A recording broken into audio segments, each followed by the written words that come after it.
ஒரு ஊர்ல ஒரு ஆள் இருந்தான். தையல் கடை வச்சிருந்தான். அவங்கிட்ட ஒருத்தன் ஒரு சட்டை துணி எடுத்து கொடுத்து தைக்க சொல்லியிருந்தான். வர்ற சனிக்கிழமை வா வந்து வாங்கிட்டு போ அப்படின்னு அவன் சொல்லியிருந்தான். அதே மாதிரி இவன் வந்தான். அவன் தச்சு வச்சிருந்த சட்டையை கொடுத்தான். இவன் வாங்கி அங்கேயே போட்டு பார்த்தான். கை நீளம் ஒண்ணுக்கு ஒண்ணு வித்தியாசமா இருந்தது. வலது கை இடது பக்கத்தை விட நீளம் குறைச்சலா இருந்தது.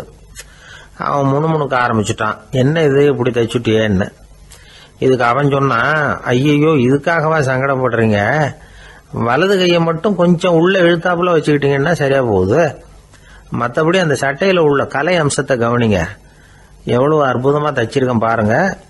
ஒரு சின்ன குறைய இப்படிலாம் பொருட்படுத்த வேண்டியதில்லை. நான் சொன்னது மாதிரி கையை கொஞ்சம் உள்ள இழுத்தது மாதிரி வச்சுக்கிட்டு நடந்து போங்க, ஜோரா இருக்கும் அப்படின்னா. அவனும் யோசிச்சு பார்த்தான். சரியான யோசனையா தான் தோணுச்சு. கொஞ்சம் முயற்சி பண்ணி வலது கையை கொஞ்சம் உள்ள இழுத்து சட்டை சரியா இருக்கிறது மாதிரி பண்ணிட்டான். இப்போ மறுபடியும் ஒரு பிரச்சனை. வலது கையை உள்ள இழுத்த மாதிரி அப்படியே வச்சுக்கிட்டதும் முதுகு பக்கம் கொஞ்சம் துணி தளர்த்தியா தொங்குறது மாதிரி தெரிஞ்சது. என்ன இது முதுகு பக்கம் துணி குவிஞ்சுட்டுதே தொங்குதே அப்படின்னா மறுபடியும், அடடா இதுக்காகவா கவலைப்படுறீங்க, உடம்ப அதுக்கு தகுந்த மாதிரி கொஞ்சம் வளைச்சிக்கிட்டா சரியா போடுது. இதுக்காக அந்த அழகான தையலை பிரிச்சு அதுல உள்ள கலை அம்சத்தை கெடுக்கிறதுக்கு என் மனசு இடம் தரல. எவ்வளவுக்கு தளர்த்தியா இருக்கோ அவ்வளவுக்கு கொஞ்சம் உடம்ப வளைச்சி அப்படி குனிஞ்சது மாதிரி போங்க போதும் அப்படின்னா. அதுவும் நல்ல யோசனையா தான் பட்டுது இவனுக்கு. சரின்னு சொல்லிவிட்டு புறப்பட்டான். தெருவில் இறங்கினா, கையை கொஞ்சம் உள்ள இழுத்தான், உடம்ப கொஞ்சம் முன்னால வளைச்சான், சட்டைக்கு தகுந்த மாதிரி உடம்ப பண்ணிக்கிட்டான், மெதுவா நடந்து போறான். இப்போ எதிரில் இன்னொருத்தன் வரான். இவனை பாக்குறான். இவன் போட்டிருக்கிற சட்டையை பாக்குறான். ஆஹா அற்புதம்ங்கிறான். சும்மா சொல்லக்கூடாது, ரொம்ப நல்லா இருக்கு நிச்சயமா. இது இந்த ஊர் மேல தெருவில் இருக்கிற ஒருத்தன் இருக்கானே, அவன் தைச்சதா தான் இருக்கணும் அப்படின்னா. இதை கேட்டதும் அவனுக்கு ஆச்சரியம். எப்படி அவ்வளவு கரெக்டா கண்டுபிடிச்சிங்க அப்படின்னு கேட்டிருக்கான். இதுக்கு அந்த வழிபோகன்னு சொன்னானா, அவன் ரொம்ப கெட்டிக்காரன். உங்களை மாதிரி உடம்பும் கையும் வளைஞ்சு போன ஒரு ஆசாமிக்கு அவனை தவிர வேற யாராலேயும் இவ்வளவு பொருத்தமான ஒரு சட்டையை தைக்க முடியாது அப்படின்னானா. பாருங்க, அவனுக்காக இவன் அனுசரிக்க போய் இவனோட நிலைமை எப்படி ஆயிடுது பாருங்க. இதே மாதிரிதான் சில சடங்குகளும் சம்பிரதாயங்களும் நம்மளை கோமாளி ஆக்கி விட்டுரும். எதுவா இருந்தாலும் அதுல அறிவுபூர்வமான அணுகுமுறை அவசியம். ஒரு நர்ஸ் அவசரமா ஓடி டாக்டர் கிட்ட சொல்லிச்சான், டாக்டர் ஒரு தப்பு நடந்து போச்சு, 10ஆம் நம்பர் பெட்ல இருக்கிற பேஷண்ட்டுக்கு காலில் ஆபரேஷன் பண்றதுக்கு பதிலாக கையில் ஆபரேஷன் பண்ணி விட்டீங்க. கை ஆபரேஷன் பண்ணிக்க வேண்டிய ஆள் 7ஆம் நம்பர் பெட்ல இருக்கார் அப்படின்னு தான். அதுக்கு ஒரு பதட்டப்படாம சொன்னாராம், பரவாயில்ல இவரை தூக்கி 7ஆம் நம்பர் பெட்ல போட்டுரு அப்படின்னாராம். வங்க நாவலாசிரியர் சரத் சந்திரர் ஒரு நண்பர் அவர்கிட்ட வந்தார். வழக்கமா எல்லா எழுத்தாளர்கள்கிட்டையும் கேட்கிற ஒரு கேள்வியை கேட்டார். நீங்க எழுத்துத்துறைக்கு வந்தது எப்படி, இதுதான் கேள்வி. அதை தெரிஞ்சு என்ன பிரயோஜனம்னார் சரத் சந்திரர்.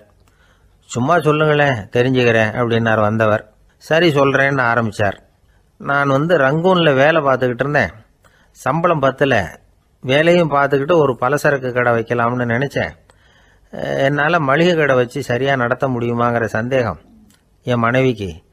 அதை சோதனை பண்ணி பார்க்கணுங்கிறதுக்காக சில பொருள்களின் அளவு, அதோட விலை, இப்படி சிலதை சொல்லி எல்லாத்தையும் மனக்கணக்காக கூட்டி போட சொன்னாங்க.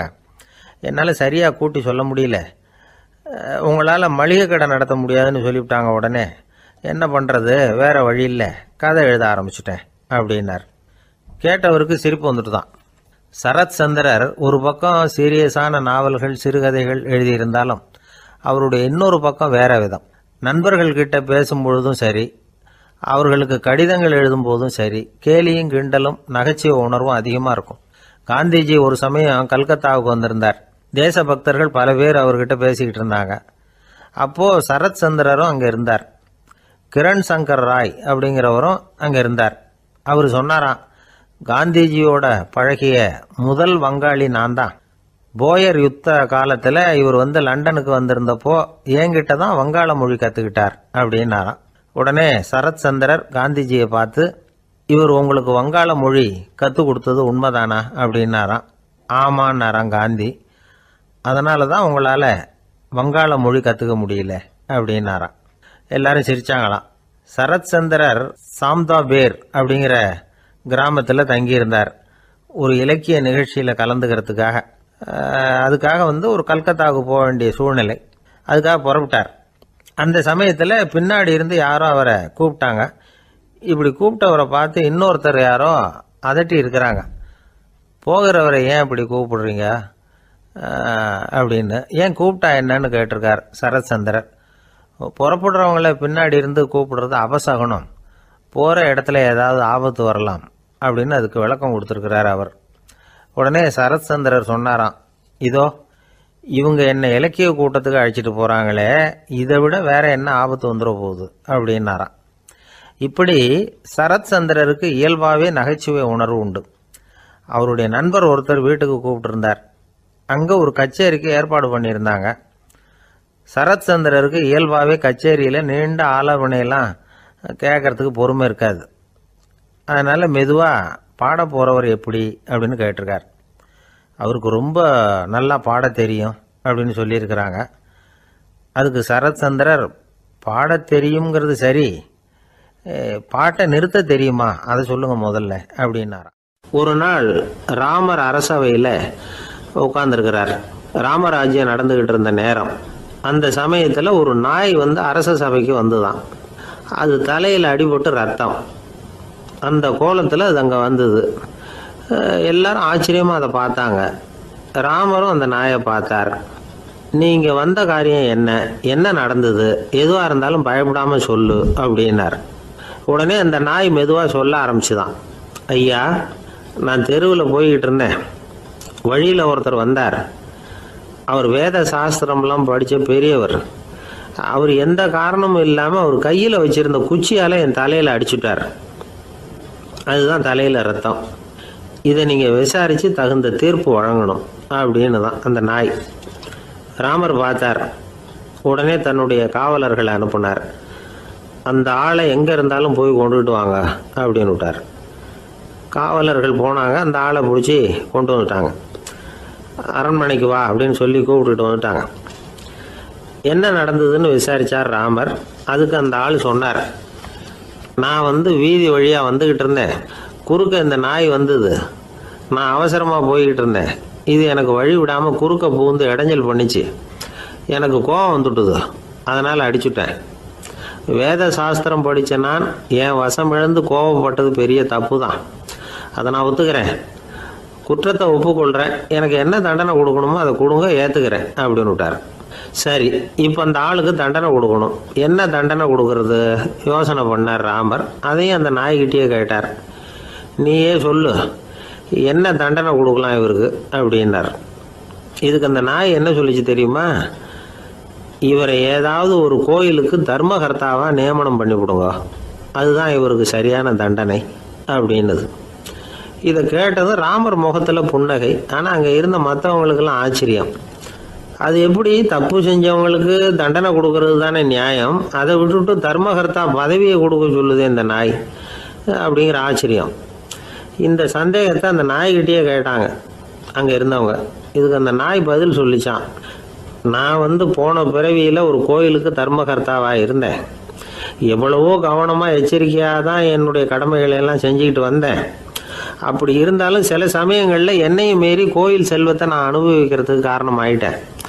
ஒரு கோவிலுக்கு தர்மகர்த்தாவாக இருக்கிறவங்க எப்படியும் இந்த பாவத்திலிருந்து தப்பிக்கிறது கஷ்டம்.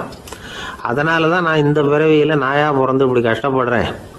இதே நிலைமை இந்த ஆளுக்கும் ஏற்படணும் அப்படிங்கிறதுக்காக தான் அவரையும் ஒரு கோயிலுக்கு தர்மகர்த்தாவை நியமிக்கும்படி கேட்டுக்கிட்டேன் அப்படின்னு தான் இந்த நாய். இதிலேருந்து என்ன தெரியுது? எந்த பதவியில் நாம் இருந்தாலும் நமக்கு தெரியாமல் கூட அதை தவறாக உபயோகப்படுத்தக்கூடாதுங்கிறத இதிலேருந்து புரிஞ்சுக்கணும். இல்லைன்னா அடுத்த பிறவியில் நாயாக பிறந்து எங்கேயாவது போய் வாழை ஆட்டிட்டு நிற்க வேண்டியது தான். கோவில் வாசலில் 2 நாய் பேசிக்கிட்டு இருந்து தான். போன ஜென்மத்தில் நான் மனுஷனாக தான் இருந்தேன்.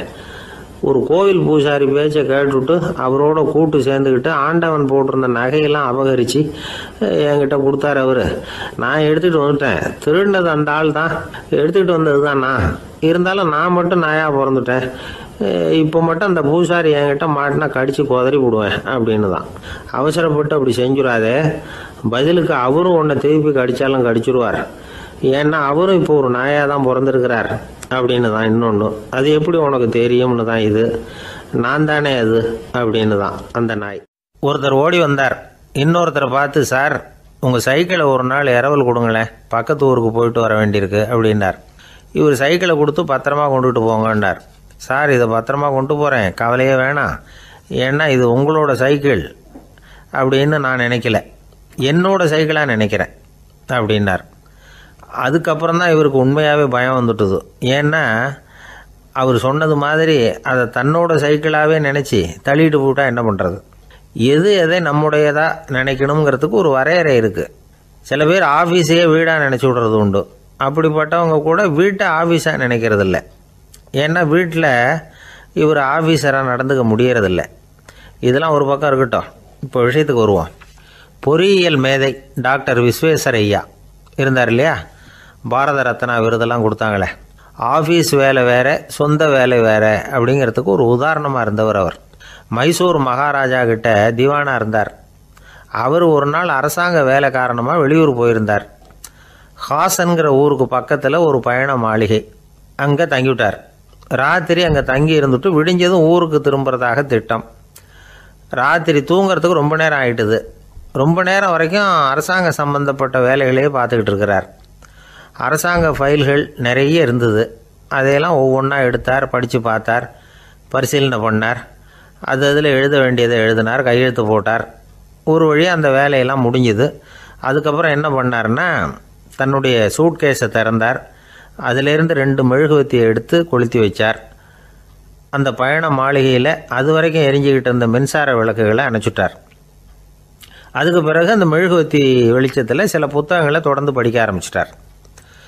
அந்த பயண மாளிகையில் பணியாளராக இருந்தவர் இதை பார்த்துட்டு ஓடி வந்தார். மறுபடியும் மின் விளக்கு போடுறதுக்காக போனார். விஸ்வேஸ்வரய்யா அதை பார்த்துட்டு போட வேணாம்ட்டாராம். இது வரைக்கும் நான் அரசாங்க அலுவல்களை கவனிச்சிக்கிட்டு இருந்தேன், அதனால் மின் விளக்குகள் அப்போ எரிஞ்சதில் தப்பு இல்லை. இப்போ நான் புத்தகம் படிச்சுக்கிட்டு இருக்கேன், இது என்னுடைய சொந்த வேலை, இங்கே இருக்கிற மின் விளக்கு அதுக்காக ஏன் எரியணும் அப்படின்னு கேட்டாராம். இப்போ இருக்கிற சில அரசு பணியாளர்கள்கிட்ட இந்த சம்பவத்தை பேச்சோட பேச்சாக சொல்லி பார்த்தேன். அவங்களால இதை ஜீரணிக்கவே முடியல. நேர்மை தேவை தான் சார், அதுக்காக அவ்வளவு தூரத்துக்கு அது தேவையா அப்படிங்கிறாங்க. விஸ்வேஸ்வரய்யா அப்படி பண்ணினது தான் ஒரு நேர்மையாளர் அப்படின்னு இந்த உலகத்துக்கு நிரூபிக்கணுங்கிறதுக்காக இல்லை. தான் அப்படி நடந்து காட்டினா தன்னை சுற்றி இருக்கிறவங்களும் அதை கேள்விப்படுறவங்களும் முடிஞ்ச அளவுக்கு பொது வாழ்க்கையில், அரசு பணியில் நேர்மையை கடைபிடிக்க முயற்சி பண்ணலாமே அப்படிங்கிறதுக்காகத்தான்.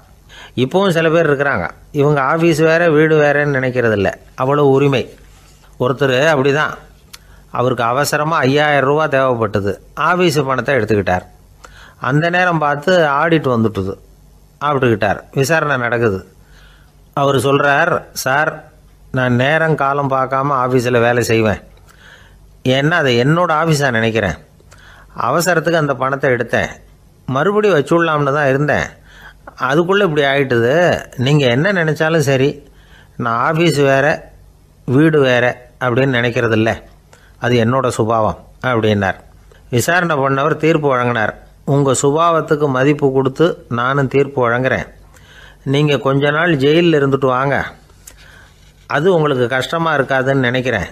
ஏன்னா அங்கே போனாலும் நீங்கள் உங்கள் சுபாவப்படி வீடு வேற ஜெயில் வேறன்னு நினைக்க மாட்டீங்க அப்படின்னாராம்.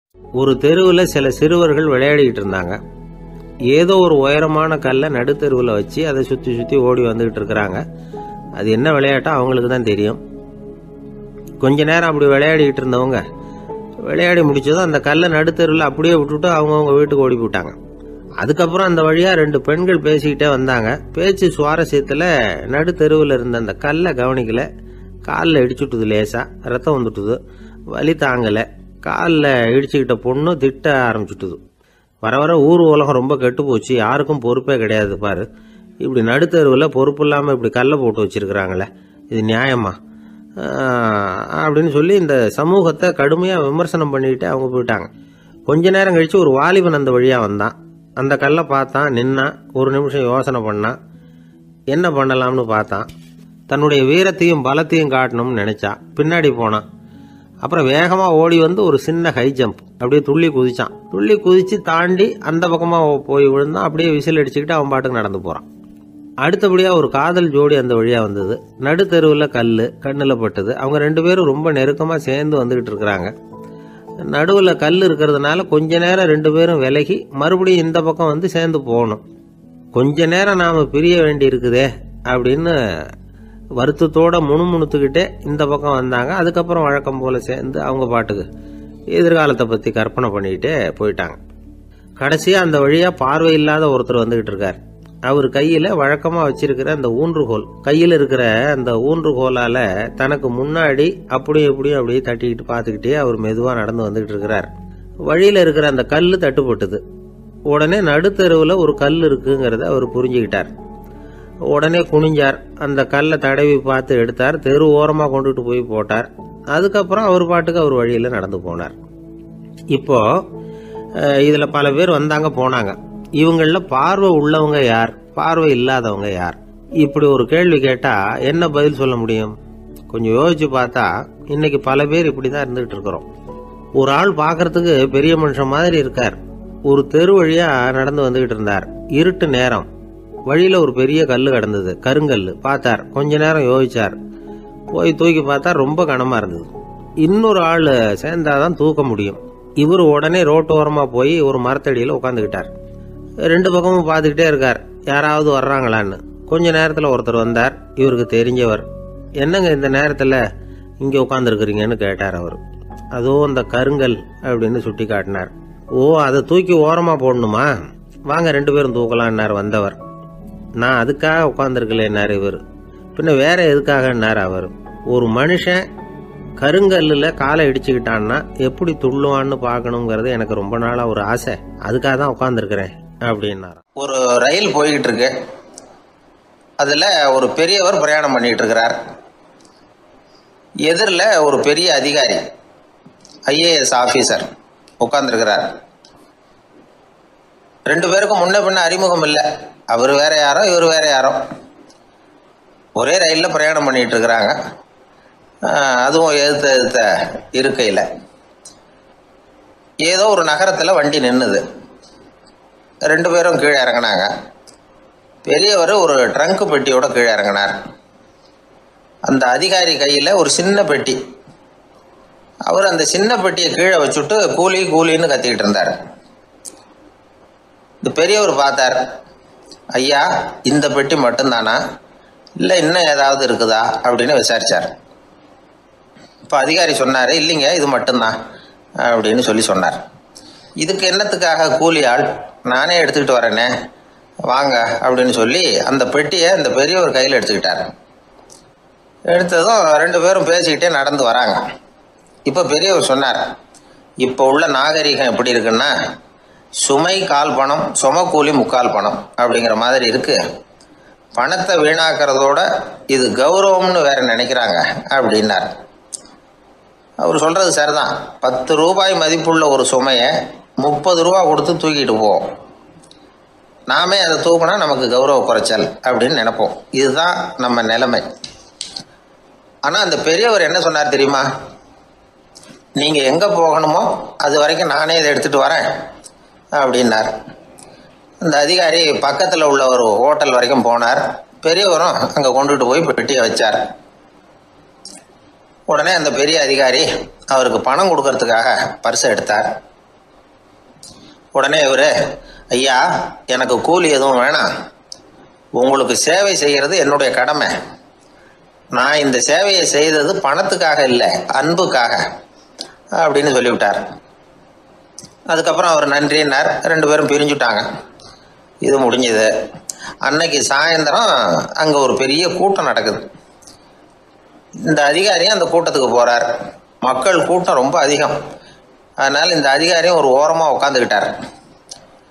அப்புறம் கொஞ்ச நேரத்தில் இந்த முக்கிய விருந்தினர் பேசுறதுக்காக வரார் மேடைக்கு. மேடையில் இருந்த பெரியவங்கள்லாம் எழுந்திரிச்சு நின்று அவருக்கு மாலை போட்டு மரியாதை செய்கிறாங்க.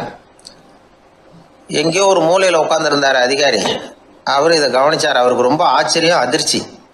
ஏன்னா அங்கே பேச வந்த முக்கிய விருந்தினர் வேற யாரும் இல்லை. இன்னைக்கு காலையில் இவர் பெட்டியை தூக்கிட்டு வந்தார் பெரியவர், அவர் தான். சரி, அந்த பெரியவர் யார் தெரியுமா? அவர் தான் ஈஸ்வர சந்திர வித்யாசாகர். கூட்டம் முடிஞ்சது. அதிகாரி அவரை தேடி ஓடினார். அவர் கைகளை பிடிச்சிக்கிட்டார். ஐயா என்னை மன்னிச்சுடுங்க அப்படின்னாரு. அப்புறம் சொன்னார், அகங்காரங்கிற கெட்ட புத்தி தான் உண்மையை கண்கள்ல இருந்து மறைக்குது. அகங்காரம் தான் மனுஷனை அழிக்குது. நீங்கள் ரொம்ப பெரிய மனிதர், இருந்தாலும் மனிதத்தன்மையோடு நடந்துக்கிறீங்க. இந்த அன்பு, தயவு, பொறுமை இதெல்லாம் இல்லைன்னா மனிதனாக இருக்கிறதுல என்ன பிரயோஜனம் அப்படின்னு சொல்லிவிட்டு அந்த அதிகாரி போனாராம். மனிதத்தன்மைன்னா என்ன அப்படிங்கிற கேள்விக்கு இந்த பெரியவர் ஒரு உதாரணம். இப்பெல்லாம் அப்படியா இருக்கிறாங்க? ஒரு பெரியவர் ஒரு பெட்டியை தூக்கிட்டு வந்துக்கிட்டு இருக்கிறார். ஒரு இளைஞன் ஓடி வந்தான். கொடுங்க சார், நான் தூக்கிட்டு வரேன்னா. கொடுத்தார். வாங்கி தலையில் வச்சுக்கிட்டான். அப்புறம் சொன்னான், அடுத்தவங்க சிரமப்படக்கூடாதுங்கிறது என்னுடைய கொள்கை அப்படின்னா. அது நல்லது தான்னார் அவர். கடைசியில் பெட்டியை கொடுத்தான். வாங்கிக்கிட்டு பரிசை திறந்தார் பணம் கொடுக்கறதுக்காக. வேணாங்க அப்படின்னு விட்டான் அந்த இளைஞன். ஏன்னார், நான் சொன்னேன் அடுத்தவங்க சிரமப்படக்கூடாதுங்கிறது என்னுடைய கொள்கைன்னு. அதனால் உங்களுக்கு சிரமம் கொடுக்கக்கூடாதுங்கிறதுக்காக வரும்பொழுது நானே உங்கள் பரிசை எடுத்து வேணுங்கிற பணத்தை எடுத்துக்கிட்டு திருப்பி உங்கள் பாக்கெட்லேயே போட்டுட்டேன் அப்படின்னா. இப்படி இருக்குது இந்த காலம். அதனால் வாழ்க்கையில் அன்பு, தயவு, பொறுமை இதெல்லாம் ரொம்ப அவசியம் அப்படிங்கிறத நாம் புரிஞ்சுக்கணும். ஒரு விஞ்ஞானி இருந்தார். அவர் பேர் என்னன்னா ஹோ, இதுதான் அவர் பேர். ஒரு ஊசியை கண்டுபிடிக்கணும்.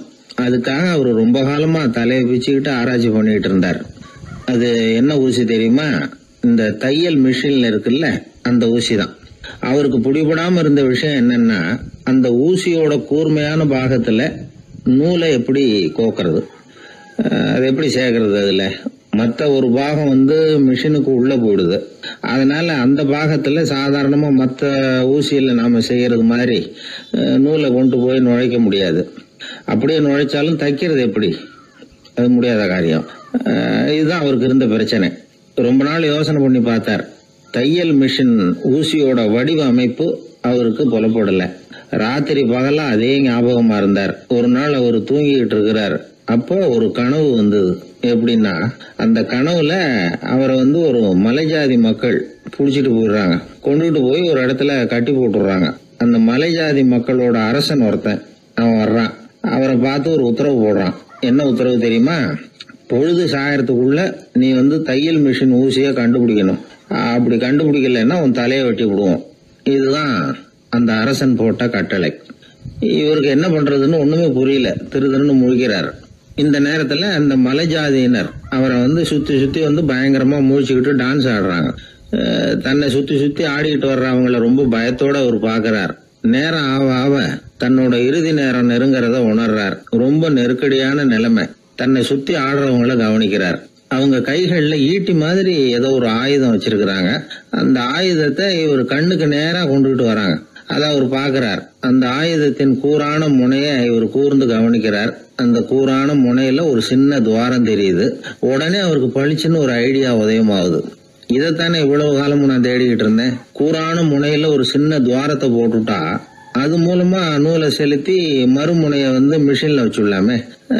தையல் மிஷின் ஊசி ரெடி அப்படின்னு நினைச்சார். திடீர்னு தூக்கம் கலைஞ்சது. உடனே தன்னுடைய தலைமாட்டில் இருந்த குறிப்பு ஏடுல இதை குறிச்சு வச்சுக்கிட்டார். அதுக்கப்புறமா அந்த ஊசியையும் அவர் செஞ்சு முடிச்சார். இது எப்படின்னு நீங்க நினைக்கலாம், ஆனா இது சாத்தியம்தான். முழிச்சுக்கிட்டு இருக்கிறப்போ நமக்கு ஏற்படுற சில பிரச்சனைகளுக்கு கனவுல விடை கிடைக்கிறது உண்டு. அப்படி பல பேருக்கு ஆயிருக்கு. உங்களையும் பல பேருக்கு இது மாதிரி அனுபவம் ஏற்பட்டிருக்கலாம். எந்த ஒரு செயலை பத்தி நினைக்கிறப்போ அந்த செயல் நம்ம நினைவுல ஒரு நல்ல வடிவம் பெறுது. ஒரு செயல் திட்டத்தை எந்த அளவுக்கு நாம நல்ல யோசனை செஞ்சு திட்டம் போடுறோமோ அந்த அளவுக்கு அதை சுலபமா செஞ்சு முடிக்க முடியும். அந்த விஞ்ஞானி நினைச்ச காரியம் அவர் எண்ணம் பூராவும் ஆக்கிரமிச்சது. அதனால அவர் நினைச்சது கனவுல உருவாகி அதுக்கு செயல் வடிவம் கிடைச்சிட்டுது. மனிதனோட உள் மனசுக்கு அவ்வளவு ஆற்றல் உண்டு அப்படின்னு சொல்றாங்க. தூக்கத்தை ஆக்கபூர்வமா உபயோகப்படுத்துறது எப்படி அப்படிங்கறத பத்தி எல்லாம் இப்ப நிறைய ஆராய்ச்சி பண்றாங்களாம். பயிற்சி எல்லாம் வேற கொடுக்குறாங்களாம். அதனால தூக்கத்தை பத்தி லேசா நினைச்சுடாதீங்க. நமக்கு வேண்டியப்பட்ட ஒருத்தர், அவருக்கு தூக்கத்துல நடக்கிற வியாதி, அதுக்காக மருந்து சாப்பிட்டுக்கிட்டு இருந்தார். ஒரு நாள் அவரை பார்த்து கேட்டோம், ஏங்க உங்க தூக்கத்துல நடக்கிற வியாதிக்கு மருந்து சாப்பிட்டீங்களே, ஏதாவது முன்னேற்றம், ஏதாவது இம்ப்ரூவ்மெண்ட் தெரியுதா அப்படின்னு கேட்டோம். தெரியுதுன்னார். எப்படின்னோ, அதுக்கு அவர் சொல்றார், முன்னாடி எல்லாம் தூக்கத்துல ஒரு 10 அடி தூரம் நடப்பேன், இப்போலாம் ஒரு 40 அடி வரைக்கும் நடக்கிறேன் அப்படின்னு. ஒரு நாள் ஒரு 10-15 பள்ளிக்கூடத்து பிள்ளைங்க தேடிட்டு வந்தாங்க. உங்களை பார்த்துட்டு தான் போகணும், அதுக்காக தான் வந்திருக்கோம்னாங்க. என்ன விஷயம்னு கேட்டோம். நாங்கள்லாம் கூடி ஒரு முடிவு பண்ணியிருக்கிறோம், அதை உங்ககிட்ட சொல்லணும் அப்படின்னாங்க. அதுவும் ஒரு வாண்டு பையன் அதை சொன்னான். என்ன முடிவு அது அப்படின்னு கேட்டோம் ரொம்ப ஆர்வமாக. அதை இப்போ சொல்ல மாட்டோம், எங்களுக்கு பிடிக்கிற மாதிரி ஏதாவது ஒரு தகவல் சொன்னால் அதுக்கப்புறம் நாங்கள் அதை சொல்கிறோம் அப்படின்னா அந்த வாண்டு பையன். சரி, சின்ன பையன்கிட்ட இன்றைக்கி வசமாக மாட்டிக்கிட்டோம் அப்படின்னு நினச்சிக்கிட்டு அவங்களுக்கு தகுந்த மாதிரி ஒரு கதை சொல்ல ஆரம்பித்தோம். அது என்ன கதைன்னா, ஒரு பெரிய காடு, அதில் பலவிதமான மிருகங்கள். அந்த காட்டுக்கு ஒரு சிங்கம் தான் ராஜா. எப்பவும் காட்டுக்கு அது தானே ராஜா.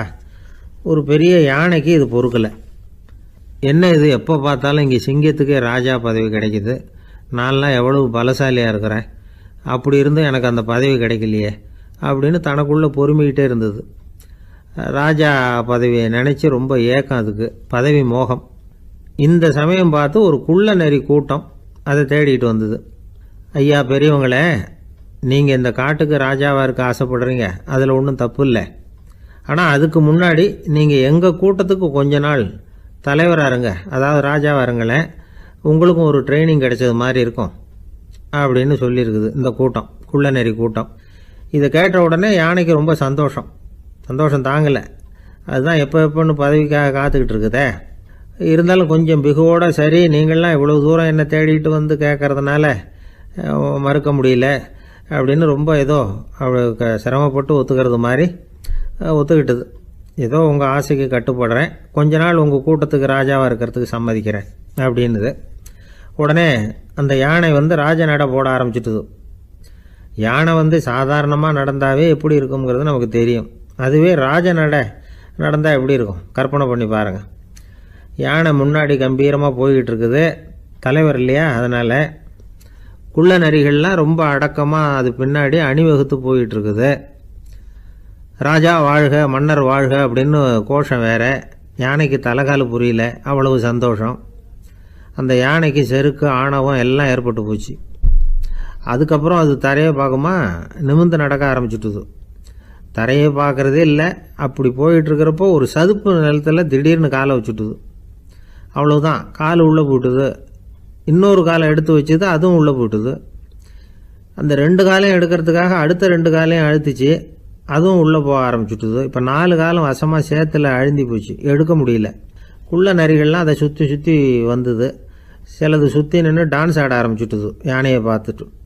இதை யானை பார்த்தது. என்ன இது, தலைவர் நான் தவிச்சிக்கிட்டு இருக்கிறேன், தொண்டர்கள்லாம் சுற்றி நின்று வேடிக்கை பார்த்துக்கிட்டு இருக்கிறீங்க, டான்ஸ் ஆடுறீங்க அப்படின்னு கேட்டுதான். தொண்டர்களே, தலைவர் நான் தவிச்சிக்கிட்டு இருக்கிறது உங்களுக்கு தெரியலையா? இப்போ உடனே உங்கள் தலைவரை காப்பாற்ற வேண்டியது உங்கள் கடமை இல்லையா அப்படின்னு கத்துச்சான் அந்த யானை. குள்ள நரிகளில் ஒன்று முன்னாடி நின்று அந்த யானையை பார்த்து தான், தலைவரே, எங்களுக்கு ரொம்ப நாளாக ஒரு ஆசை, அந்த ஆசையை நிறைவேற்றிக்கிறதுக்காக தான் உங்களை எங்கள் தலைவராக ஏற்றுக்கிறோம்னு சொன்னோம் அப்படின்னு தான். என்ன ஆசைன்னு கேட்டிருக்கு யானை. யானை கறி சாப்பிட்டு பார்க்கணுங்கிறது எங்களுக்கு ரொம்ப நாளாக ஆசை, அது இன்றைக்கி தான் நிறைவேற போகுது அப்படின்னு தான் அந்த நரி. இதை கேட்ட உடனே அந்த யானை அப்படியே மூர்ச்சி ஆகிட்டு தான். நரிகள்லாம் அது மேலே ஏறி குதற ஆரம்பிச்சுட்டு தான். பதவி மேலே இருந்த பேராசை அந்த பலசாலியான யானையையே மாட்டி விட்டுட்டுது பார்த்தீங்களா அப்படின்னு சொல்லி முடித்தோம் இந்த கதையை அந்த சின்ன பிள்ளைங்கக்கிட்ட. சரிங்க, இப்போ நாங்கள் உங்களை தேடி வந்த விஷயம் என்னங்கிறத சொல்லவா அப்படின்னா ஒரு வாண்டு பையன். சீக்கிரம் சொல்லு தம்பி, சஸ்பென்ஸ் தாங்கலை அப்படின்னோம்.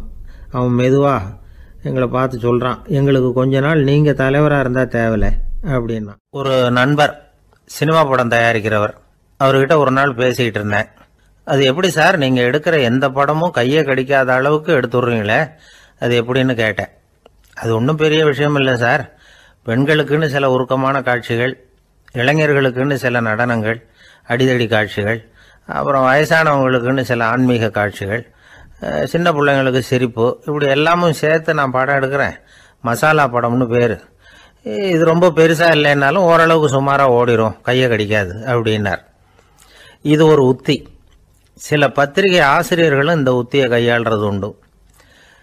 இந்த உத்திக்கு பார்னம் உத்தி அப்படின்னு பேர், பார்னம் எஃபெக்ட் அப்படின்னு சொல்லுவாங்க. அதாவது ஃபீனியஸ் டி பார்னம் அப்படின்னு ஒருத்தர் அமெரிக்காவில் இருந்தாராம். அதாவது 19ஆம் நூற்றாண்டில் அமெரிக்காவில் கொடிகட்டி பறந்த ஒரு சர்க்கஸ் நிறுவனத்தின் அதிபர் அவர். இந்த உலகத்தில் ஒவ்வொரு நிமிஷமும் ஒரு ஏமாளி பறந்துகிட்டே இருக்கிறான் அப்படிங்கிறது அவருடைய சித்தாந்தம். ஒவ்வொருத்தரையும் திருப்திப்படுத்துகிற அளவுக்கு அம்சங்களை கொஞ்சம் கொஞ்சமாக கலந்து கேளிக்கை நிகழ்ச்சிகளை நடத்தினது தான் அவருடைய மகத்தான வெற்றிக்கு காரணம். அதனால் அந்த உத்தியை யார் கடைப்பிடிச்சாலும் சரி, அதுக்கு பார்னம் உத்தி அப்படின்னு பேர் வந்துட்டுது. ஜோசியம் சொல்கிறவங்களுக்கும் இந்த உத்தி தான் கை கொடுக்குது. ஒரு விஷயத்தை ஒருத்தருடைய கோள் நிலைகள் அல்லது கையெழுத்து நிரூபிக்கிறதாக அவர்கிட்ட சொன்னால் அதை அவர் நம்பிவிடுவார். ஆனால் அந்த விஷயம் நல்லதாக இருக்கணும், நேர்மையானதாக இருக்கணும், அதாவது பாசிட்டிவாக இருக்கணும். 8ஆம் இடத்துல குரு, 9ஆம் இடத்துல சனி, நீங்கள் ஒரு பெரிய மேதை தான் அப்படின்னு சொல்லுவாங்க. கேட்குறவங்களுக்கு அதை மறுக்கிறதுக்கு மனசு வராது. அப்படி சொல்லும் பொழுது கூடவே என்ன கொஞ்சம் முன்கோபம் அதிகமாக இருக்கும், இருந்தாலும் அது உடனே மறைஞ்சிரும் அப்படின்னு சில அற்ப விஷயங்களையும் சொன்னாலும் அதையும் சரிதான்னு சொல்லி ஒத்துக்குவாங்க. ஆளுமையை எடை போடுகிற ஒரு நிறுவப்பட்ட உத்தியின் மூலமாக தன்னுடைய குணாதிசயங்கள் கண்டுபிடிக்கப்பட்டதாக அவர் நம்புறது தான் இதுக்கு காரணம். இந்த மாதம் பணத்தட்டுப்பாடு கொஞ்சம் இருக்கும், உடம்புல ஏதாவது கொஞ்சம் அசௌகரியம் இருக்கும், வீட்டுக்குள்ளே லேசாக மனஸ்தாபம் வரலாம், இது மாதிரி பொதுப்படையாக சிலதை சொன்னாலே போதும், மக்களை நம்ப வச்சுடலாம்.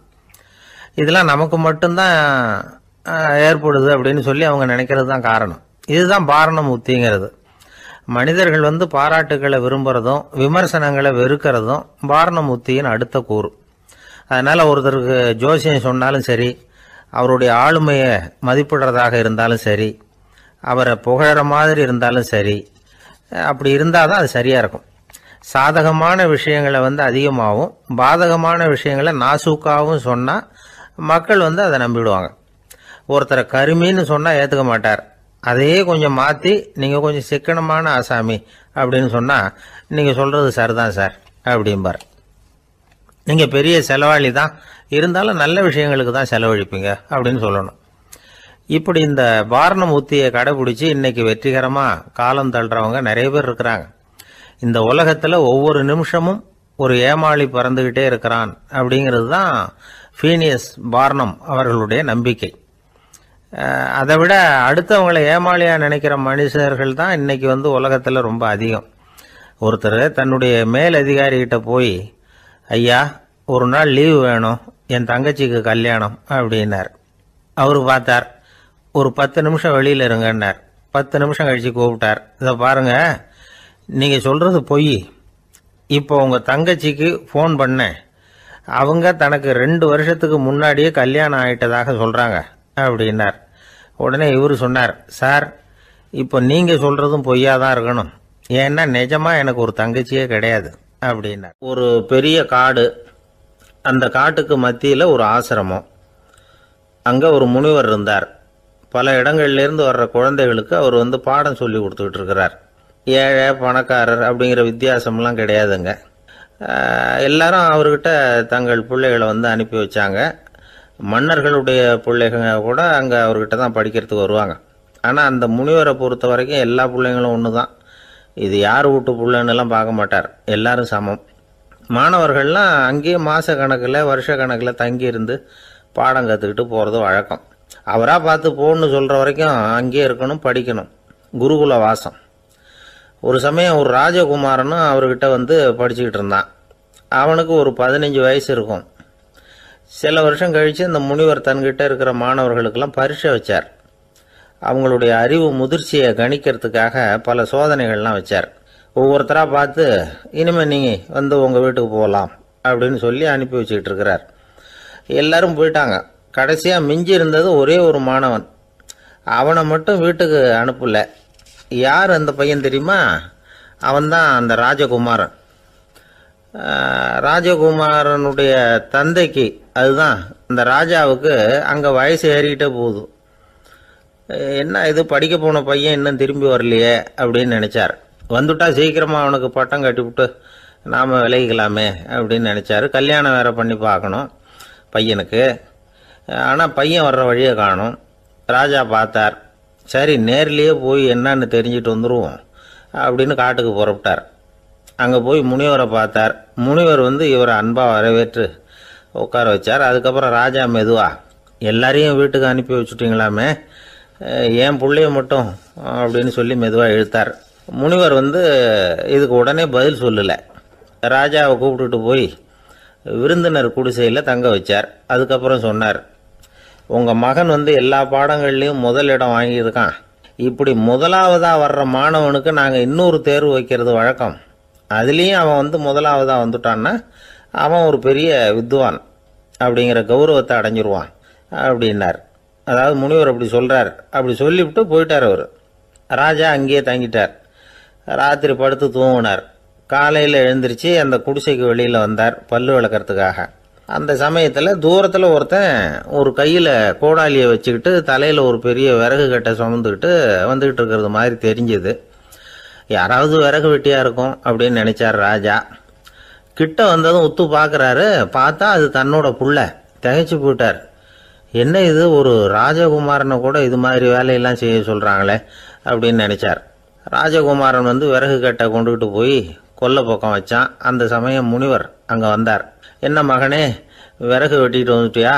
சரி, இப்போ ஒரு துடைப்பத்தை எடுத்துக்கோ, விருந்தினர் குடிசையின் வாசல் பக்கத்தை கூட்டி பெருக்கி சுத்தம் பண்ணு போ அப்படின்னார். அப்படியே செய்கிறேன் குருவே அப்படின்னு சொல்லிவிட்டு போனான். சுத்தம் பண்ண ஆரம்பிச்சிட்டான். ராஜா பார்த்தார் இதை. உடனே ஓடியாந்தார். மகனே, என்ன காரியம் பண்ணுற? துடைப்பத்தை கீழே போடுனார். இப்போ அந்த ராஜகுமாரன் சொல்கிறான், தந்தையே, இது என்னுடைய குருதேவரோட உத்தரவு. இங்கே நான் ஒரு மாணவன். இங்கே அரசனும் ஒன்று தான், ஆண்டியும் ஒன்று தான். குருதேவர் சொல்கிறத மறுக்காமல் செய்கிறது தான் எங்கள் கடமை அப்படின்னா. இந்த சமயம் முனிவர் அங்கே வந்தார். இவனை முதுகில் தட்டி கொடுத்தார். அப்புறம் ராஜா கிட்ட சொன்னார், அரசே, உங்கள் புள்ள எங்கள் கடைசி தேர்வுலையும் வெற்றி பெற்றுட்டான். பணிவு தான் மாணவர்களின் மிக உயர்ந்த குணம். குருநாதர் சொல்றது மனசுக்கு பிடிக்கலன்னா கூட மறுக்காம செய்யணும். அப்படி செய்யறதுனால எதை செய்யலாம் எதை செய்யக்கூடாது அப்படிங்கிற விவேகம் அவங்களுக்கு வந்துடும். செய்யக்கூடாததை கூட பெரியவங்க சொல்லிவிட்டா செஞ்சுதான் ஆகணும் அப்படிங்கிற பணிவு அவங்களுக்கு வந்துடும்.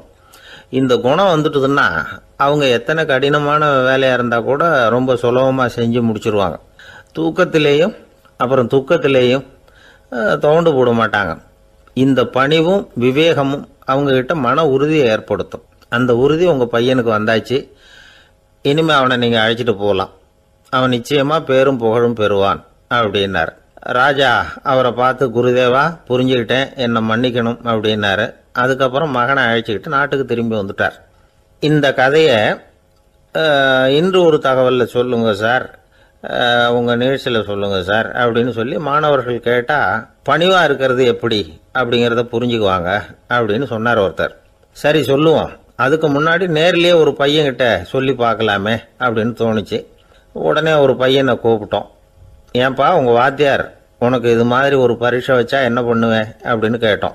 நானும் அப்படி தான் சார் நடந்துக்குவேன், விறகு வெட்டுவேன், தொடப்பத்தினால கூட்டி சுத்தம் பண்ணுவேன், உடனே செஞ்சு முடிச்சிருவேன் சார் அப்படின்னா.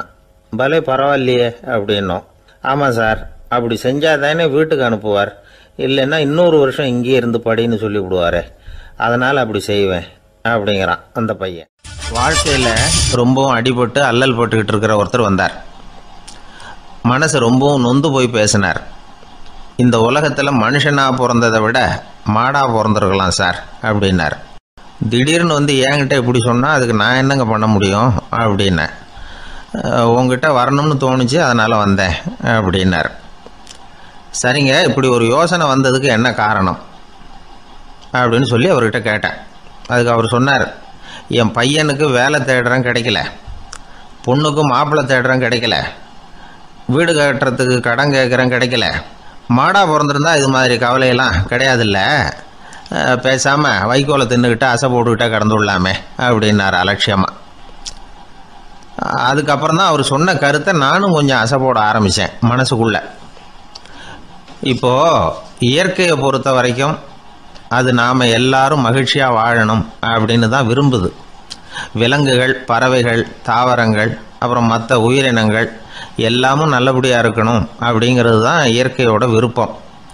அதில் ஒன்றும் சந்தேகம் இல்லை. இயற்கையோட அமைப்பை கொஞ்சம் கவனித்து பார்த்தா அதை நாம் நல்லா புரிஞ்சுக்கலாம். இருந்தாலும் இந்த ஆள் சொன்னதை கேட்ட பிறகுதான் ஒரு முக்கியமான வேறுபாடு புரிஞ்சுது. அதாவது இந்த உலகத்தில் உள்ள முக்கியமான பிரச்சனைகள் 6. அந்த 6 பிரச்சனைகளும் ஆடு மாடுகளுக்கு கிடையாது, மரம் செடி கொடிகளுக்கு கிடையாது. ஆனால் மனுஷன் அந்த 6 பிரச்சனைகளையும் சந்திக்க வேண்டியிருக்கு. சரி, அந்த 6 பிரச்சனைகள் என்னென்ன தெரியுமா? முதல்ல இந்த ஆடு மாடுலாம் நமக்குன்னு சொந்தமாக ஒரு வீடு இல்லையே அப்படின்னு கவலைப்பட்டுக்கிட்டு இருக்கிறதில்ல. ஆனால் மனிதனுக்கு வீடு தேவைப்படுது. இது ஒரு வித்தியாசம். இப்போ 2வது பிரச்சனை என்னென்னா ஆடை பிரச்சனை. ஒரு கோழியோ சேவலோ நாம் போட்டுக்கிறதுக்கு ஒரு சட்டை இல்லையே அப்படின்னு கவலைப்படுறதில்ல.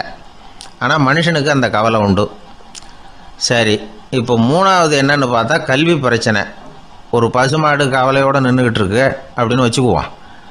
நீங்கள் அதுக்கிட்ட போய் ஏன் பசுமாடை கவலையோடு நின்றுக்கிட்டு இருக்கிற அப்படின்னு கேட்குறீங்க.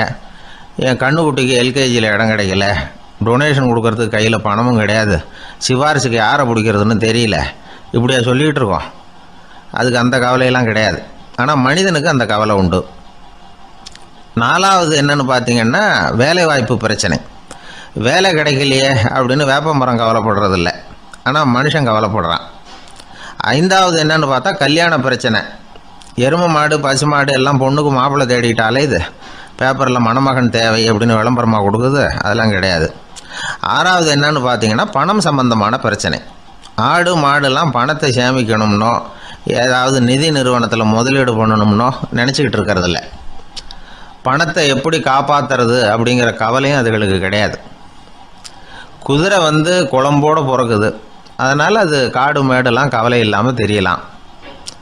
ஆடு உடம்புல ரோமத்தோடு பிறக்குது, அதனால் அது குளிரை பற்றி கவலைப்பட வேண்டிய அவசியம் இல்லை. ஆனால் மனுஷனை பார்த்திங்கன்னா அவன் தான் ஒன்றுமில்லாமல் பிறக்கிறான். ஏன் இந்த பாகுபாடு அப்படின்னு கேட்டால் இதை பற்றி கொஞ்சம் சிந்திச்சு பார்க்கணும். அதாவது இந்த சந்தேகத்தை ஒரு பெரியவர்கிட்டையும் கேட்டேன். அவர் சொன்னார் இதுக்கு பதில். அவர் இதே கேள்வியை இயற்கை கிட்ட கேட்டாராம். இயற்கை பதில் சொல்லிச்சான். வேறு யாருக்கும் கொடுக்காத ஒரு வலுவான கருவியை, ஒரு பவர்ஃபுல் வெப்பன் மனுஷனுக்கு கொடுத்துருக்குறேன்னு, அந்த கருவியை உபயோகப்படுத்தி அந்த 6 பிரச்சனையை மட்டும் இல்லை 6 கோடி பிரச்சனைகள் இருந்தாலும் அதையெல்லாம் சமாளிக்கலாம். அது கருவி என்ன தெரியுமா? அதுதான் 6வது அறிவு. அதை உபயோகப்படுத்தினா காலுக்கு செருப்பு தயார் பண்ணிக்கலாம், குளிருக்கு போர்வை தயார் பண்ணிக்கலாம், என்ன வேணும்னாலும் செய்யலாம் அப்படின்னு இயற்கை பதில் சொல்லிச்சான். அதனால் நாம் செய்ய வேண்டியது என்னென்னா இயற்கையை முதல்ல சரியாக புரிஞ்சுக்கணும். இயற்கையின் படைப்பையே நாம் சரியாக புரிஞ்சுக்கிறது இல்லையா, அதுதான் வேதனை. இந்த கதையை கேளுங்க. இப்போ நகரத்திலேருந்து ஒரு ஆள் கிராமத்துக்கு வந்தான். அங்கே ஒரு சிறுவன் மாடு மேய்ச்சிக்கிட்டு இருந்தான். நகரத்து ஆள் சொன்ன எவ்வளவு அழகான பசு, அது சரி இதுக்கெல்லாம் ஏன் கொம்பு இல்லைன்னா. இதுக்கு அந்த பையன் பதில் சொன்னான். பசுமாட்டுக்கு கொம்பு இல்லாததுக்கு பல காரணங்கள் உண்டு. கண்ணுக்குட்டியாக இருந்தால் கொம்பு இருக்காது, பசு வளர்ந்து பெருசானதுக்கு அப்புறம் தான் கொம்பு முளைக்கும், இது ஒரு காரணம். சில சமயம் வளர்கிற கொம்பை எடுத்து விடுறது உண்டு, அது ஒரு காரணம். ஆனால் இதுக்கு ஏன் கொம்பு இல்லைன்னு கேட்குறீங்க. அதுக்கு என்ன காரணம்னா இது பசு இல்லை குதிரை அப்படின்னானா. ஒரு ஊரில் ஒரு மன்னர் இருந்தார். அந்த ஊரில் அடிக்கடி சேவல் சண்டை நடக்கிறது வழக்கம். அரண்மனையில் ஒரு ஆள் இருந்தான். மன்னருக்காக அவன் ஒரு சேவல் வாங்கிட்டு வந்தான். சண்டை போடுறதுக்காக அந்த சேவலை தயார் பண்ணிகிட்டு இருந்தான். கொஞ்ச நாள் ஆச்சு. மன்னர் அந்த ஆளை கூப்பிட்டார். என்னப்பா சேவல் தயாராகிட்டுதா அப்படின்னு கேட்டார். இன்னும் அது தயாராகல மன்னா, இன்னும் வளரல, அதுக்கான தகுதி இன்னும் அதுக்கு வரல அப்படின்னா. எதனால் அப்படி சொல்கிறேன்னாரு. கோபம் ரொம்ப கடுமையாக இருக்குது அப்படின்னா. சரி அப்படின்னு விட்டுட்டார். மறுபடியும் கொஞ்ச நாள் ஆச்சு. இப்போ எப்படி நிலைமை, சேவல் தயாரா அப்படின்னார். இன்னும் இல்லை அரசே, மற்ற சேவல் எங்கேயாவது கூவுற சத்தம் கேட்டால் உடனே இது பரபரப்பாயிடுது, பக்கத்தில் ஒரு சேவலின் நிழலை கண்டா கூட இது பரபரப்பாயிடுது அப்படின்னா. சரி இன்னும் கொஞ்ச நாள் ஆகட்டும்னு விட்டுட்டார். கொஞ்ச நாள் ஆச்சு. இப்போ மறுபடியும் விசாரித்தார்.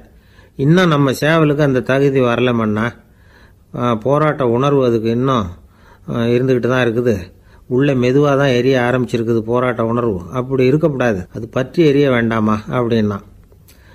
இன்னும் கொஞ்ச நாள் ஆச்சு. இப்போ எப்படின்னு கேட்டார்.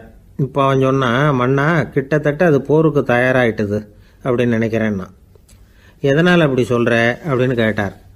மற்ற சேவலின் குரலை கேட்டால் அது அசைகிறதே இல்லை, ஒரு பொம்மை மாதிரி ஆயிடுது, அதுக்கு உள்ள ஒரு நுட்பமான விழிப்புணர்வு வந்துட்டுது, அதனால் அது அமைதியாக இருக்குது, மௌனமாக இருக்குது. இனிமே அதுக்கு இணையான சேவலே கிடையாது. வெற்றி பெற அது போராட வேண்டிய அவசியமே இல்லை. அதை பார்த்த உடனே எதிரி சேவல்கள் பயந்துட்டு ஓடி போடும் அப்படின்னு சொன்னானாம். அந்த சேவலை வளர்த்தவர் சி சிங் சு அப்படின்னு பேர். இந்த சுசுகி சொன்ன கதையும் அது. ஞானிகள் என்ன சொல்றாங்க தெரியுமா? அந்த சேவலின் ரகசியத்தை நீயும் கற்றுக்கொள், நீ அப்படி ஆயிடு, சண்டை போடாமலே வெற்றிகள் பெறுகிற நுட்பத்தை புரிந்துகொள். இதுதான் ஞானிகள் உபதேசம்.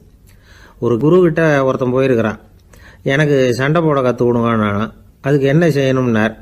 என்ன உங்கள் மாணவனாக சேர்த்துங்கண்ணா. சரி, இப்போ உன்னுடைய பலம் என்னன்னு கேட்டிருக்கார். இப்போ நான் தனி ஆளாக இருந்து ஒரு 100 பேரை சமாளிப்பேன் நானா. சரி, அப்படின்னா என்னுடைய மாணவனாக உன்னை சேர்த்துக்கிறேன்ருக்கார். சேர்த்துக்கிட்டார். 6 மாதம் பயிற்சி கொடுத்தார். அதுக்கப்புறம் இவனை கூப்பிட்டு கேட்டார், இப்போ உன்னுடைய திறமை எவ்வளவுன்னு. இப்போ நான் தனி ஆளாக இருந்து ஒரு 50 பேரை சமாளிப்பேன் நானா. இன்னும் உனக்கு பயிற்சி தேவைன்னாராம். தொடர்ந்து சில நுட்பங்களை எல்லாம் சொல்லி கொடுத்துருக்கிறார். 1 வருஷம் ஆச்சு, எல்லாத்தையும் கற்றுக் கொடுத்துட்டார். அப்புறம் கூப்பிட்டு கேட்டார், இப்போ உன்னுடைய திறமை எப்படிப்பா, எதிரிகள் எத்தனை பேரை உன்னால் சமாளிக்க முடியும்னாராம். அவன் சொன்னான், ஐயா, எதிரிகளின் பலம் என்னங்கிறத புரிஞ்சிக்காம அதை நான் சொல்ல முடியாதுன்னு நானும். இனிமேல் உனக்கு பயிற்சி தேவையில்லை, போயிட்டு வான்னு அனுப்பி வச்சுட்டாரான். ஒரு உண்மையை நாம் புரிஞ்சுக்கணும். அதாவது அடிக்கிறதுக்கு நமக்கு துணிச்சல் தேவையில்லை, அடிக்காமல் இருக்கிறதுக்கு தான் துணிச்சல் தேவை. அடித்தா திருப்பி அடிக்கிறவன் மன உறுதி உள்ளவன் இல்லை, அடித்தா திருப்பி அடிக்காமல் இருக்கிறான் பாருங்க, அவன் தான் மன உறுதி உள்ளவன். ஒருத்தன் தலை திரிக்க வேகமாக ஓடிக்கிட்டு இருந்தான். நான் எங்கடா ஓடுற அப்படின்னா, எதுக்க வந்தவன். ஒரு சண்டையை நிறுத்தத்தான் இப்படி ஓடுறேன் அப்படின்ட்டுருக்கான். யாருக்கும் சண்டை, எனக்கும் இன்னொரு ஆளுக்கும் சண்டை அப்படின்னு நானா. நம்ம உடம்புல ரத்த அழுத்தம் இருக்குதே, அது நல்லதா கெடுதலாம். உடனே அது கெடுதல்னு தான் சொல்லுவோம். ஆனா உண்மை அது இல்லை. இயற்கையா உள்ள ரத்த அழுத்தம் நம்ம உடம்புக்கு தேவையான ஒண்ணு. அந்த அழுத்தம் அதிகமா போனாதான் கெடுதல். அததான் நாம பிபின்னு சொல்றோம். ஆனா அது உண்மையிலேயே உயர் ரத்த அழுத்தம், ஹைப்பர் டென்ஷன். இதயம்ங்கிறது ஓயாம வேலை செஞ்சுக்கிட்டு இருக்கிற ஒரு பம்பு. இதயம் சுருங்கி ரத்தத்தை பம்பு செய்யறப்போ ரத்த அழுத்தம் கூடுதலா இருக்கும். இதுக்கு பேரு சிஸ்டாலிக் பிளட் பிரஷர் அப்படின்னு பேர். இதயம் விரிந்த நிலைக்கு திரும்புறப்போ ரத்த அழுத்தமும் குறையுது. இதுக்கு பேரு டயஸ்டாலிக் பிளட் பிரஷர் அப்படின்னு பேர். இப்படி இது மாறி மாறி இருக்கும். இந்த பிபி 140 90 இப்படின்லாம் சொல்றாங்கல்ல, இதுதான். சீரா இருக்க வேண்டிய ரத்த அழுத்தம் ஒரு அளவுக்கு மேல அதிகரிச்சுட்டா ஆபத்து ஆரம்பம்னு அர்த்தம். சரி, இந்த உயர் ரத்த அழுத்தம் உண்டாகிறதுக்கு என்ன காரணம்? இதனாலதான் இது வருதுன்னு ஒரு காரணத்தை குறிப்பிட்டு சொல்ல முடியாது. ஆனா வம்சாவளி காரணம், ரொம்ப டென்ஷனான சூழ்நிலையில வேலை செய்யறது, உடம்பு குண்டா இருக்கிறது, இதெல்லாம் இந்த ஹை பிபிக்கு துணை செய்யுது. அப்படிதான் எடுத்துக்க வேண்டியிருக்குது. இது கிருமியினால ஏற்படுற வியாதி இல்லை, உடம்புல ஏற்படுற ஒரு பழுது, அவ்வளவுதான். 40 வயசுக்கு மேலதான் பொதுவா இது பாதிக்கும். அதெல்லாம் சரி. ஒருத்தருக்கு உயர் ரத்த அழுத்தம் இருக்குது, அதை கட்டுப்படுத்துறதுக்கு வழி ஏதாவது உண்டா அப்படின்னா உண்டு. மருந்து கொடுத்தும் சரி பண்ணலாம். மருந்து இல்லாத சிகிச்சை முறைகளும் இருக்குது. இப்ப மருந்து சாப்பிட்றதுன்னா டாக்டர் கிட்ட போயிடலாம். அதுக்கு இப்ப சுமாரா 30 விதமான மருந்துகள் இருக்குதான். மருந்தோட உடல் கட்டுப்பாடும் மனக்கட்டுப்பாடும் சேர்ந்ததுன்னா ரொம்ப விசேஷம். அது இருக்கட்டும், மருந்து இல்லாம நாம செய்ய வேண்டியது என்ன, அதை தெரிஞ்சுக்குவோம். முதல்ல சீரான உடற்பயிற்சி, வாக்கிங் ரொம்ப நல்லது.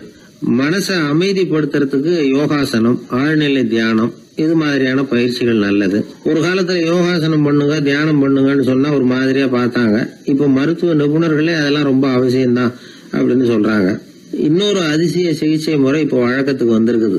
பயோ ஃபீட்பேக் அப்படின்னு பேர். மூளையின் அழுத்த அலைகளை பதிவு பண்ணி அதை மறுபடியும் உடம்புக்குள்ள செலுத்தி இந்த ரத்த அழுத்தத்தை சீராக்கி போடுறாங்க. சில பேருக்கு இந்த ஹை பிபி பார்டர் லைன்ல இருக்கும். அவங்களுக்கெல்லாம் மருந்துகள் அவசியம் இல்லை. வாழ்க்கை முறையில சில மாற்றங்களை பண்ணிக்கிட்டாவே போதும். பிஹேவியரல் மாடிஃபிகேஷன்ஸ்னு சொல்றாங்க. அது எப்படின்னா, பரபரப்பான வாழ்க்கை முறையை தவிர்க்கணும். புகைப்பிடிக்கிற பழக்கம், மது அருந்தும் பழக்கம், இதெல்லாம் இருந்தா விட்டுடணும். சாப்பாட்டுல உப்பை குறைக்கணும். கொழுப்பு சத்து ஆகாரங்களை குறைச்சிக்கணும். முடிஞ்சா விட்டுடலாம். குடும்பத்துல ஏற்கனவே யாருக்காவது ஹை பிபி இருந்தா சந்ததிகள் ஜாகிரதையா இருக்கணும். நடுத்தர வயசை அடைஞ்சவங்க அப்பப்ப அந்த பிபி செக் பண்ணிக்கிறது நல்லது. டாக்டர் சொல்றத நம்மள பல பேர் சரியாவே கேட்கறது இல்லை. அதனாலதான் இடைஞ்சல். ஒரு ஆளு பிபின்னு சொல்லி டாக்டர் கிட்ட போனான். உடம்பு குண்டா இருக்கு, அதை குறைக்கணும், முதல்ல தினமும் உடற்பயிற்சி பண்ணு அப்படின்னாரு. சரின்னு சொல்லிவிட்டு வந்தான், செஞ்சான். கொஞ்ச நாள் கழிச்சு மறுபடியும் டாக்டர் கிட்ட போனான். என்னப்பா எக்ஸசைஸ் பண்ணியா அப்படின்னு கேட்டார். தினமும் பண்ணினேன் டாக்டர்னா. என்ன பண்ணேன்னு கேட்டார். முன்னெல்லாம் சிகரெட்டை வந்து கடையில வாங்குவேன், இப்ப நான் அப்படி வாங்குறத விட்டுட்டேன். தினமும் நானே என் கையாலேயே உருட்டி தயார் பண்றேன் டாக்டர். இது ஒரு எக்ஸசைஸ் தானே அப்படின்னா. ஒரு ஏரி ஓரமா 2 பசங்க நடந்து போயிட்டு இருக்கிறாங்க. அதுல ஒருத்தன் பணக்கார வீட்டு பையன், இன்னொருத்தன் ஏழை. இவங்க 2 பேரும் போயிட்டு இருக்கிறாங்க. வழியில் ஒரு இடத்துல ஒரு ஜோடி செருப்பு இவங்க கண்ணில் படுது. ஒரு விவசாயி அந்த செருப்பை அங்கே விட்டுட்டு பக்கத்தில் இருந்த ஏரியில் கை காலை கழுவிட்டு இருக்கிறார். உடனே அந்த பணக்கார பையனுக்கு ஒரு ஐடியா. அவன் சொன்னானா, டேய், இப்போ ஒரு வேடிக்கை செய்யலாம். அந்த செருப்பு 2ஐயும் தூக்கி எட்டத்தில் வீசி எரிஞ்சிருவோம். அந்த ஆள் வந்து பார்த்துட்டு செருப்பை தேடி அல்லாடுவான், அங்கேயும் இங்கேயும் ஓடுவான், திருன்னு முழிப்பான். அதை பார்த்து நாம் ரசிக்கலாம், நல்ல தமாஷா இருக்கும் அப்படின்னு இருக்கான். இப்படி சொல்லிவிட்டு அந்த செருப்புகளை தூக்கத்துக்கு போனானா. கொஞ்சம் பொறு அப்படின்னானா அந்த ஏழை பையன்.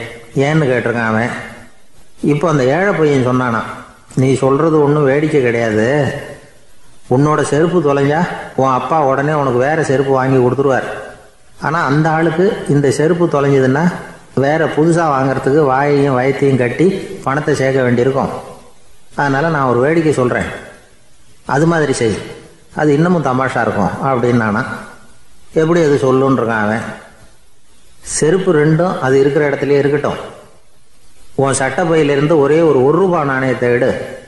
அதை அந்த செருப்பு மேலே அதோட குதிகால் பகுதியில் வச்சுட்டு நாம் 2 பேரும் அந்த மரத்துக்கு பின்னாடி ஓடி போய் மறைஞ்சு நின்றுக்குவோம். அப்புறம் பாரு வேடிக்கைய அப்படின்னா. அதே மாதிரி ரூபா காசு செருப்பு மேலே வச்சுட்டு இவங்க 2 பேரும் மறைஞ்சு நின்றுக்கிட்டாங்க. கொஞ்ச நேரத்தில் அந்த விவசாயி வந்தார். காலில் உள்ள மண்ணை தட்டிவிட்டு செருப்பை மாட்டுறதுக்காக போனார். அங்கிருந்த காசு கண்ணில் போட்டுட்டுது. அவருக்கு ஆச்சரியமாக போச்சு. அதை கையில் எடுத்து பார்க்குறார். 4 பக்கமும் திரும்பி திரும்பி பார்க்குறார், யார் இதை வச்சிருப்பான்னு. கடைசியில் ஆகாயத்தை பார்க்குறார். ஆண்டவா, இது உன்னோட கருணை தான். நீ தான் யாரோ புண்ணியவான் மனசில் தர்மம் பண்ணுற எண்ணத்தை உண்டாக்கி இருக்கிற. அந்த புண்ணியவான் நல்லா இருக்கணும் அப்படின்னு வாழ்த்தி அந்த காசை கண்ணில் ஒத்திக்கிட்டாராம். மறைஞ்சிருந்து பார்த்துக்கிட்டு இருந்த ஏழை பையன் இப்படி சொன்னான், பாத்தியா, உன்னை புண்ணியவான்னு வாழ்த்திக்கிட்டு போறார் அந்த ஆள். அவருக்கும் சந்தோஷம், அதை பார்த்து நமக்கும் சந்தோஷம். உனக்கு ரூபாங்கிறது ஒரு பெரிய விஷயம் இல்லை, ஆனால் அதனால் நமக்கு கிடைச்சிருக்கிற மகிழ்ச்சி ரொம்ப உயர்வானது அப்படின்னு நானா. வேடிக்கையும் கிண்டலும் இது மாதிரி அடுத்தவங்களுக்கு இடைஞ்சலாக இல்லாமல் இருக்கணும் அப்படிங்கிறார் கலைவாணர். ஆனால் பாருங்க, அவருக்கே இடைஞ்சலாக வர்ற விஷயங்களை கூட அவர் வேடிக்கையாக தான் எடுத்துக்கிட்டாராம். ஒரு தடவை ஒருத்தர் கலைவாணர்கிட்ட வந்து, ஐயா, என் குழந்தை செத்து போச்சு அப்படின்னு சொல்லி அழுதாராம். உடனே இவர் அவருக்கு 100 ரூபா பணத்தை கொடுத்து, இந்தாங்க அடக்கம் செய்யுங்க அப்படின்னு சொல்லி அனுப்பி வச்சாராம். 1 வருஷம் கழிச்சு மறுபடியும் அதே ஆள் வந்திருக்கார். இவர் மறந்துருப்பாருங்கிற நினைப்புல, அண்ணே, என் குழந்தை இறந்து போச்சுண்ணே அப்படின்னாராம். இவர் மறுபடியும் 100 ரூபா கொடுத்து ஆறுதல் சொல்லி அனுப்பி வச்சாராம். 7-8 மாசம் கழிச்சு மறுபடியும் அதே ஆள் வந்திருக்கார். அவர் வாயை திறக்கிறதுக்கு முன்னாடியே இவர் 100 ரூபாய் அவர் கையில் வச்சு, போன 2 தடவை தான் குழந்தை செத்து போச்சு, இந்த தடவையாவது அதை சாகாம காப்பாற்றி விடு அப்படின்னு சொல்லி அனுப்பி வச்சாராம். அதுக்கப்புறம் அந்த ஆள் வர்றதே இல்லையா. நமக்கு முன்னாடி நமக்கு வேண்டிய ஒருத்தர் ஒரு கிளாஸில் நமக்கு பழச்சாறு கொண்டாந்து வைக்கிறாருன்னு வச்சுக்கோங்க. உடனே நாம் என்ன பண்ணுவோம், எடுத்து கிடுகிடுன்னு சாப்பிட்ருவோம் அடுத்தவங்க யாரும் வர்றதுக்குள்ள. அதை விட்டுட்டு அதை கொண்டாந்து வச்சவர்கிட்டயே அதோட விலை என்ன அப்படி இப்படின்னு நான் கேட்டுக்கிட்டு இருப்போம். நாம் கேட்க மாட்டோம். ஆனால் காந்திஜி அப்படி கேட்டாராம். எப்போ தெரியுமா, 1935. அந்த வருஷம் மே மாதத்தில் ஒரு நாள் காந்திஜி டெல்லியில் இருக்கிறார். அப்போ அவருக்கு 2 டம்ளர் மாம்பழச்சாறு கொண்டாந்து கொடுக்குறாங்க. அதை வாங்குறார். இதோட விலை என்ன அப்படின்னு கேட்டார் காந்திஜி. யாருக்கிட்ட கேட்டாருன்னா, மனுபென் காந்திகிட்ட கேட்குறார். அவங்க தான் கொண்டாந்து கொடுக்குறாங்க. காந்திஜிக்கு உதவி செய்கிறதுக்காக அவர் கூடவே இருந்தவங்க அவங்ககிட்ட தான் கேட்குறாரு. காந்திஜி சும்மா வேடிக்கைக்காக இப்படி கேட்குறாருன்னு நினச்சிட்டாங்க அந்த அம்மா. அதுவும் இல்லாமல் அதோட விலையை கேட்டால் காந்திஜி நிச்சயமாக அதை சாப்பிட மாட்டார் அப்படிங்கிற பயம் வேறு. அதனால் அந்த அம்மா பதில் எதுவும் சொல்லாமல் கம்முன்னு இருந்துட்டாங்க. கொஞ்ச நேரம் ஆச்சு. அந்த பழச்சாறு வச்ச இடத்துல அப்படியே இருக்குது, வச்ச இடத்துல வச்சபடியே இருக்குது. காந்திஜி அதை சாப்பிடவே இல்லை. மனுபென் காந்தி பார்த்தாங்க. மெதுவாக காந்திஜிக்கிட்ட போய், அதை சாப்பிடுங்களேன், அப்படின்னாங்க. பழச்சாறு விலை என்னன்னு கேட்டேன். அதுக்கு பதில் இல்லை. அது முதல் தப்பு. பதிலை எதிர்பார்த்திருந்தும் அதை பற்றி விசாரிக்கலை. அது ரெண்டாவது தப்பு. இப்படி 2 தப்புகளை பண்ணிவிட்டு என்கிட்ட வந்து இதை சாப்பிடுங்கன்னு சொன்னால் அது எப்படி அப்படின்னு கேட்டாராம் காந்திஜி. மனுபென் காந்தி என்ன சொல்கிறதுன்னு தெரியாமல் திகைச்சு போய் நின்றுக்கிட்டு இருந்தாங்க. காந்திஜி தொடர்ந்து சொன்னாராம், இப்போ என் முன்னாடி வச்சிருக்கிற இந்த பழச்சாறு விலை சுமாராக ஒரு ₹1/2 இருக்கும். அது அந்த காலத்து மதிப்பு. இந்த பழச்சாறு இல்லாமல் கூட என்னால் இருக்க முடியும். ஆனால் அவசியமான பொருள்களை வாங்கிறதுக்கு கூட சக்தி இல்லாத மக்கள் இந்த நாட்டில் நிறைய பேர் இருக்கிறாங்க. அப்படி இருக்கிறப்போ எனக்கு என்னத்துக்கு இந்த விலை உயர்ந்த பானம்? இதை இப்போ நான் சாப்பிட்டா என் உடம்பு வேணும்னா ஆரோக்கியமாகலாம், ஆனால் என் மனசு அமைதி அடையாது. எனக்கு என்னுடைய உடல் ஆரோக்கியத்தை விட மன ஆரோக்கியம்தான் முக்கியம். அதனால் இதை நான் சாப்பிட மாட்டேன், எடுத்துகிட்டு போயிடு அப்படின்னாராம். அந்த சமயத்தில் ஒரு அகதி பொண்ணு 2 குழந்தைகளோட காந்திஜியை பார்க்கறதுக்காக வந்தது. வணக்கம் சொல்லிச்சு. காந்திஜி உடனே தனக்கு முன்னாடி இருந்த பழச்சாற்றை எடுத்து அந்த பொண்ணுக்கிட்டேயும் குழந்தைகள்கிட்டையும் கொடுத்து சாப்பிட சொன்னார். அவங்க அதை வாங்கி ரொம்ப சந்தோஷத்தோடு சாப்பிட்டாங்களாம். அதை பார்த்த காந்திஜி முகத்தில் ஒரு புன்னகை, ஒரு பரவசம், ஒரு திருப்தி. அவர் மனசு நிறைஞ்சி இருந்தது. அப்போ அவர் சொன்னாராம், ஆண்டவன் எனக்கு எப்பவும் சரியான சமயத்தில் கை கொடுப்பாருங்கிறது அதுக்கு இதுதான் அத்தாட்சி. நான் ஒரு இக்கட்டான சூழ்நிலையில் இருக்கிறப்ப கூட கடவுளின் கருணையால் அந்த சூழ்நிலை என்னை பாதிக்கலை. என் கூட இவ்வளவு நாள் பழகியும் கூட இங்கே இருக்கிறவங்க எனக்கு அதிக விலை உள்ள பழரசத்தை கொடுத்தாங்க. ஆனால் சரியான நேரத்தில் அதை சாப்பிட வேண்டியவங்களை என்கிட்ட அனுப்பி வச்சு என்னை சந்தோஷப்படுத்தினார் கடவுள். அவருக்கு நன்றி அப்படின்னாராம் மகாத்மா காந்தி. உடல் ஆரோக்கியத்தை விட மன ஆரோக்கியம்தான் எனக்கு முக்கியம்னு சொன்னார் பாருங்கள். அதை நாம் எல்லாரும் மனப்பூர்வமாக இன்றைக்கி சிந்திச்சு பார்க்கணும். இந்த காலத்தில் எல்லாரும் அப்படியா நினைக்கிறாங்க? எனக்கு தெரிஞ்ச ஒருத்தர் இருந்தார். தினமும் காலையில் ஒரு காஃபி சாப்பிட உட்கார்ற நேரத்தில் பக்கத்து வீட்டுக்காரர் வந்து சேருவார் கரெக்டாக. உடனே அவரும் தனக்குன்னு வந்திருக்கிற காப்பியை எடுத்து மனப்பூர்வமாக பக்கத்து வீட்டுக்காரர்கிட்ட கொடுத்துருவார். அதுக்கப்புறம் அவருக்காக வேறு காப்பி போட்டு கொண்டாந்து கொடுத்தாலும் வேண்டான்னு சொல்லிடுவார். ஆண்டவனாக பார்த்து சரியான நேரத்தில் அவரை எங்கள் வீட்டுக்கு தினமும் அனுப்பி வைக்கிறார் அப்படிம்பார். ஏன் அப்படி சொல்கிறீங்க அப்படின்னு கேட்டோம் ஒரு நாள். அதுக்கு அவர் சொல்கிறார், எனக்கு என்னோட உடல் ஆரோக்கியம்தான் முக்கியம். இதை கடவுள் புரிஞ்சுக்கிட்டு எங்கள் வீட்டு காப்பியை சாப்பிட்றதுக்கு தினமும் அடுத்த வீட்டுக்காரனை அனுப்பி வைக்கிறார் அப்படின்னார் அவர். ஒரு கடற்கரை ஓரம், அங்கே ஒரு சின்ன கிராமம். அந்த கிராமத்தில் ஒரு சின்ன பள்ளிக்கூடம். கடற்கரை ஓரத்தில் உள்ள ஒரு விடுதியில் ஓய்வுக்காக ஒருத்தர் வந்து தங்கியிருக்கிறார். பள்ளிக்கூடத்தில் ஏதோ விழா நடக்கிறது மாதிரி தெரிஞ்சுது. உடனே அவர் அந்த பக்கமாக வந்தார். இங்கே என்ன நடக்குதுன்னு விசாரித்தார். பள்ளி ஆண்டு விழா நடக்குதுன்னாங்க. உடனே போனார். கண்காட்சி ஒன்று வச்சுருந்தாங்க. உள்ளே போய் பார்த்தார். பள்ளிக்கூடத்தில் படிக்கிற மாணவர்களே சொந்தமாக தயார் பண்ண பொருள்களை காட்சிக்கு வச்சுருக்கிறாங்க. அந்த ஊர் மக்கள்லாம் அதை கூட்டம் கூட்டமாக போய் பார்த்துக்கிட்டு இருக்கிறாங்க. இவரும் ஆர்வமாக அதையெல்லாம் பார்த்துக்கிட்டே போகிறார். ஒரு இடத்துல ஒரு சின்ன ரயில் செஞ்சு வச்சுருந்தாங்க. மாணவர்களே தயார் பண்ணது. மின்சாரத்தால் அது ஓடுறது மாதிரி பண்ணி வச்சுருந்தாங்க. அதில் ஒரு சின்ன பொத்தான் இருக்கும். அது அமுக்குனா ரயில் ஓடும், சுற்றி சுற்றி வரும். மாணவர்கள் எதிரில் நின்று அதுக்கு விளக்கம் கொடுத்துக்கிட்டு இருக்கிறாங்க. இவர் அதை கவனித்தார். ரயில் ஓடுறத பார்த்தார். அங்கே நின்றுக்கிட்டு இருந்த மாணவர்கள்கிட்ட விளையாட்டாக கேட்டார், ஏப்பா இந்த ரயில் எதனால் ஓடுது அப்படின்னு கேட்டார் இவர். சக்தியினால் ஓடுது அப்படின்னாங்க மாணவர்கள். அது என்ன சக்தின்னு கேட்டார். அதுக்கு பேர் மின்சாரம் அப்படின்னாங்க. சரி, நீங்கள் மின்சாரத்தை பார்த்துருக்குறீங்களா அப்படின்னார். நாங்கள் பார்த்தது இல்லைங்க, ஆனால் இதை செய்யறதுக்கு எங்களுக்கு உதவி பண்ண ஆசிரியர் ஒரு பட்டதாரி, ஒரு கால் அவர் பார்த்துருக்கலாம் அப்படின்னாங்க. அவர் எங்கே இருக்காருன்னு கேட்டார். இதோ அழைச்சிட்டு வர்றோம்னு ஓடினாங்க.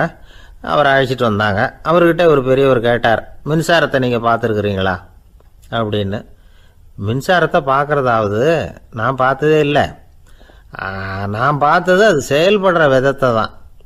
அது விளக்கை வந்து எரிய வைக்குது, ரயிலை ஓட வைக்குது, இது மாதிரி எத்தனையோ எந்திரங்களை வந்து செயல்பட வைக்குது. ஆனால் உண்மையிலேயே அது என்னன்னு எனக்கு தெரியாது. ஒருவேளை இந்த பள்ளிக்கூடத்து தலைமை ஆசிரியருக்கு தெரிஞ்சிருக்கலாம், ஏன்னா அவர் ஒரு மேல்நிலை பட்டதாரி அப்படின்னாராம் அவர்.